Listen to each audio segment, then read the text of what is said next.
Kwingineko, naibu kamishna wa kaunti ya Nambale Caroline Onchonka ameamuru maofisa wa utawala kwa ushirikiano na wazee wa mtaa katika eneo bunge hilo kuhakikisha kuwa wanafunzi wote wa gredi ya 10 ambao hawajajiunga na shule za sekondari ya juu wamesakwa na kufikishwa shuleni kufikia kesho.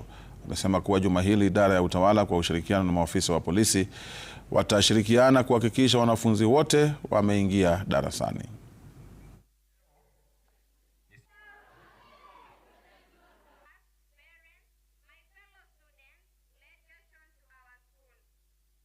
Napeana directive kwa village elders, mtoto yeyote, kusikuwa na kisingizio, yeyote ambaye anatakana kuingia grade 10 na ako hii area, enda mchukue mlete katika shule. Usijali akiwa na uniform hana uniform, tutatafuta school fees, tutalipa.